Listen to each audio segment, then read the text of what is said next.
Yan na. Bago kakatagal bang ihulog ng mga tunang iyon? Ako hindi agad nabuksan yan. May sinama ng sabaw Ayan pang, isa pang kakalaking lata. Talagang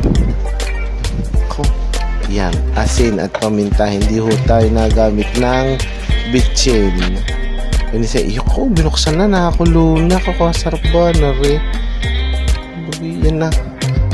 Tinaktak pa. May natawa tinakpan ako. Hinulog natin pamansiting lapad. At yan na. Malapit na rin maluto. Kaganda ng yan, muyag-muyagin. At kahirap bang haluin noon.